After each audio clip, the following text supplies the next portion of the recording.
Final Tech. Hey everyone, welcome to our Mentor Spotlight series where we get to meet the incredible people behind the Nepal US Hackathon 2026. That being said, super duper excited because we have one of our first female mentors joining us today, Miss Jasmine Narkarmi, brand and product designer. Thank you so much, Jasmine Lee, for joining me. First of all, how has your day been? It's been going great, actually. I was just editing some photos, working on some projects, so it's been a good day. Yeah, perfect. And I hope this interview won't make it any harsher for you, which I'm hoping not so far. I'm actually excited for this, so great. I'm excited too. So let's just jump straight into it. Can you briefly introduce yourself and what is it that you exactly do? Sure. So, hi, I'm Jasmine. I've been in the industry for more than 8 years now. Worked at an agency, corporate, now freelancing after being laid off a couple of years ago, but it's been nothing less than a blessing. So I've been working with a lot of individual agencies, AI companies, and just small businesses to get their branding, websites, and product design. And on the side, I also do photography. So I'm kind of this um, multidisciplinary designer with lots of interest in lots of different fields. But I kind of like that. It beats the mundane out of my life and makes me keep on being creative. Yeah, that's amazing. You're very poetic. Do you know that? You just said it keeps the mundane out of my life. I think you get it from photography. So what kind of photography do you do? I mean, just Um, or subjects, what are your subjects? so I kind of started as a portrait photographer. I did that for a long time. Then I kind of changed to landscape, and now it's been more of anything that brings like energy and movement in the photos. So it's just still, but it can tell a lot of stories with texture, movement. So that's what I kind of like about it. So I try and keep sort of this like professional paid photography out of my own niche and wanting to do more of the movement and creative photography. So I still dwell on a lot of things, but the things that I like is the movement. Yeah, that's beautiful. Amazing. I would love to see some of your work anywhere. Do you post it anyway, or do you just keep it for yourself? Yeah, so for the ones that are professional portraits, there's a website. And then for the ones that I like doing, that gives me joy, that's in my Instagram, Jasmine.Nakarmi. So Yes, noted. Thank you so much, Jasmine Narkarmi. I'm going to stalk you now after this interview. Thank you so much. So, like I said, you're one of our first female mentors that I'm interviewing today, right? And I've already interviewed 10 to 12 different mentors, and they have all been men. So basically, women in tech, in spaces that are often male dominated. Like, how have you learned to advocate for your ideas and make your voice heard? Because let's be honest, it is a very less margin, unfortunately. um, comparatively, I've been kind of lucky to have worked with a lot of women actually, because I started my very first gig was at a inbound marketing agency in Minnesota right after college. And the team there was vastly women. Eventually, even the CEO was overturned by a woman. And Jen Lawrence was the best mentor I could have ever asked for. She's very fierce, wants people to like achieve things and is always pushing for things. So luckily, I've always had female mentors and have been able to work in a company and environment where there were lots of females.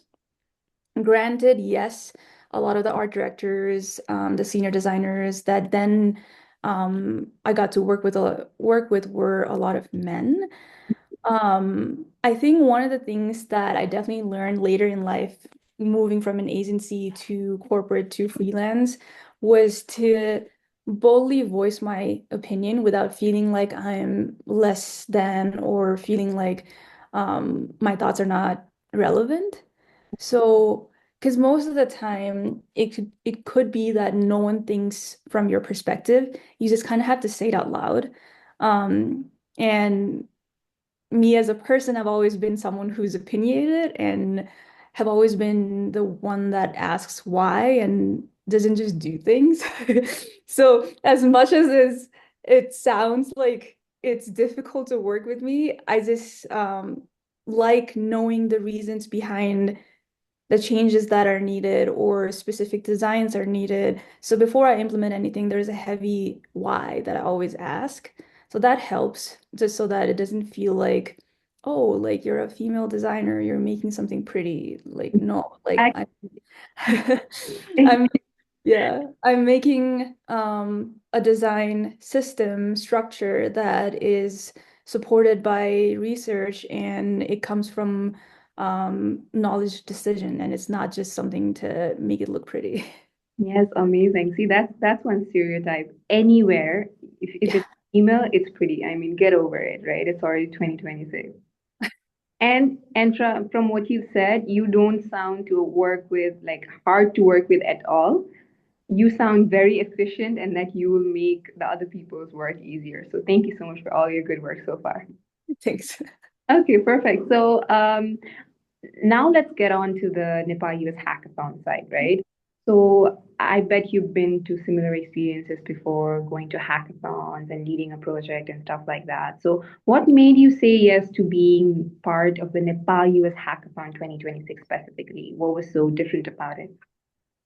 Um, I think more than it being different, I wanted to get back to the sense of giving back to the community and kind of encouraging and uplifting, especially women, to be in this field. And when people say tech, they immediately just assume IT, CST, and nothing in product or, even in design field. So I wanted, especially to make sure, not make sure, but even those fields in design and product creative to feel inclusive in the field of technology because those are still within that genre, I feel like. And being that this was with that one, I'm not so sure. This is very Nepali specific, right? Yes, so we were Nepal specific, but we had people coming from different places as well. We had from Canada, from India, and Nepal myself, not just the diaspora in America. So we have decided to go global. So yeah, you are. Well, that's very awesome. I think one of the perspectives still is that, the IT field, like I said, technology and engineering, all those backgrounds are great. Like, obviously, I encourage you guys to do it if you want to do it, but even in fields of product and design, you can still thrive. And it's less frowned upon. It's frowned upon just because maybe it has less salary or like it's not as easy to get into like paperwork. So people get discouraged to go into that field. So I want to be able to let them know that this is still a field that is highly reputable, highly, something that you can do great things at. And Yeah. otherwise, I've always been like interested in giving back to the community. So this is one chance I think would be great to get more involved in. Yes, amazing. And we're so happy that, you've done some things and now you want to give back to the community. And also IT itself is a very vast field, right? There are so many things you can do, and you coming in as a brand and product designer really puts in perspective that, oh, I can do something like that because at this age, exposure is all we're looking for, right? So perfect. Thank you so much for your 1,000 feet viewpoint that you're bringing into the table. So, now that being said, why do you think this hackathon is especially important, not just for students or tech enthusiasts, but like actual professionals that are also working day jobs right now? I'd say even as a college student, I used to do a lot of these where I sell by myself. I used to go into competitions and do these group activities. One thing that I definitely learned out of that was um, not just the technical skills, but working with teams, Mm-hmm. right? How to like because you'll be in a situation where you're not, I mean, you could be a great person and you could be someone who knows a lot of things, but you won't be as effective if you don't know how to work in teams. So that's one of the great things I think you'll definitely learn out of this. And communication. Mm-hmm. Anywhere, not just work, your personal life, your relationships, communication is a great skill. Well, these activities and the hackathons that we get involved in, you have to communicate. You have to know how to communicate so that the products that you want to be implemented and get a good result, that you efficiently communicate the process and the things that you want, right? So that's another life skill that you learn out of this. And even for professionals, it's a great networking space. And on top of that, sometimes we get confined in a silo of Yeah. work. Hmm. So this space kind of allows you to grow beyond that. And I think if anything, networking with young minds, equally as young minds in networking with the professionals, you get to get a lot of exposures, new ideas. That flow and connection between both groups, I think, is absolutely necessary. Yeah, perfect. Because no matter where you are, like you said, communication is a very big part of our day-to-day life, right? Yeah. And I realized that after coming to the States, because there's only one thing that I know, and that's talking. I don't have any other talent in this world. And so far, it has helped me. So, yes, I completely agree with that. Now, you're a very eloquent speaker, by the way. Amazing. I love it so far. All right.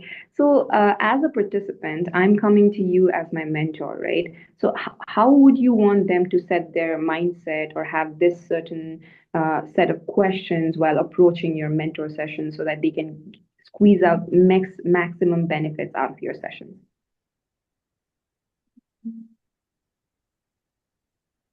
I like hearing the reason behind what things that they want to have done. Mm-hmm. So if they can come prepared with the why and have specific questions on anything that they want to implement, um, I can I can help, I guess. Yeah, this takes us back to the starting point, right? You said that you're a person who asks why this thing is happening and what is happening with it, and I think the answers will line up according to that. Yeah. Yeah, So, 'cause I think even when they come to me, I feel like before even coming to me, if they figure out why they're uh-huh. doing what they're doing, they'll have half of their answers already. So I think I'll be in the stance where I'm mostly kind of giving an approval and being like, yes, that's absolutely a great idea. You should execute. Or I think it needs a little bit more refinement. And I think I can provide a little bit more of a creative lens to it so that they can execute new ideas. I don't know. And then make something meaningful out of that, right? Yeah. Yeah, and hackathons are like very tight paced, right? 24 to 48 hours. And then, like we discussed, product designing is also a very important part of it. And from your experience, why is having a strong product and brand design equally important in these fast-paced environments as well? More than at any time, I think this is the time where design is at a highly reputed position right now because product field is growing so fast where, it was always engineering led, but Yeah. now they know the value of product teams. So I think I can give more insight from that scenario. The fact that I have the design background, I have the technical background and the experience working at an agency and working with teams on how things might be executed, things might be need to change. So I think I can give that perspective and help them see more than just code. Yeah, just code, right? Yeah. Because me being from a non-tech background, that's the first thing I will be seeing as a consumer. So that makes total sense to me. Yeah. Yeah. Yeah. Because for anybody, they consume with eyes before they Yeah. kind of indulge with it, right? So that's equally, I guess, important as like making it responsive and having it being executed. Yeah, and having it efficient. Perfect. So, from your past experiences, like what's one common mistake you see participants making in these hackathons that, does not help them reach that full potential, be it neglecting, like we said, designing and coding and stuff, or being under pressure a lot? So even by myself, when I was in that situations, Hmm. um, I think what I took out of it was that I tend to rush into things because let's say you have a team of five or a team of 10, whatever it is, we will all have ideas. Like Yeah. how do you lead with one good idea and execute that? So I think it's good to set perspective that we will all share ideas, but you yourself will also have to know that someone else might have a better idea than you. And then also think about the concept. What exactly is the um, concept or the goal of the thing that you need to execute so that it aligns with your idea, because we sometimes tend to go way out of the bubble and we can always do major drastic changes and give like extremely great results, but that might not be what the client needs or what the goal is. So always get back to what the goal is so that you can better execute and decide on which idea to go with. Yeah, this just clicks in my head. I saw in your LinkedIn profile, humbly confident. You got it. So this is, I think, the perfect example and idea of what you just said. That said, that's super amazing, and we're almost out of our time now. I didn't realize it went by so fast. You've been such an amazing speaker, so responsive. Thank you so much. Thank you for forgiving me as well, because I fumbled a lot. So at the end, I mean, we spoke a lot about people coming in here and trying out new things, focusing on your goal, and then just being in a community where you can give back and take from and building networks. But there are still people who might feel like, oh, maybe I'm not ready yet. I don't really want to do it, even after hearing all these things. So, what's something you'd say to them at this point? Not to boast, but I did a TED in 2019, and one of the things that I highly pointed out at that time was because that was all coming from my own stories and experiences. You're gonna fail. Um, you're gonna fail one too many times, but you always got to put yourself out there. I think failing is one of the greatest thing you could do in life, because then you learn from it, you get to try again, you get to experience new things, and you always, you get to push yourself beyond your limits. And not just in a sense of just the tech world, things that we execute at work and personally, that's always grounding us to all of life's experiences. Mhm. So even if you're not ready, even if you think you're not ready and that, I could always do it next year, try it this year. Maybe you'll learn the concept. Maybe you'll make a couple of mistakes, and that's fine. You can come next time with a better mindset, the fact that you already know the things that's going to happen. Yeah, perfect. Thank you so much. And I can see you being a TED speaker. Like, that's nothing to boast about. I'm going to look up everything now. So don't be alarmed if you see a random person just ding, ding, ding getting on your phone, all right? Okay, so that being said, thank you so much for your time. Thank you so much for being such a nice speaker. And we are absolutely thrilled to have you on our team. And we'll see you on March 27 to 29. And any last thoughts on Nepali Leaders Network and this whole thing? I think you guys are doing great. Just bringing people together and hosting things like this is not a small feat. Like, Mhm. and you need people to be encouraged to come participate too. And you're constantly trying new things to do that. So I appreciate you guys, and you're doing great. All right. Thank you so much. We appreciate you too. And see you on March 27 to 29. Thank you so much for your time. Have a wonderful day ahead. You too. Thank you. Bye bye. Have a good day.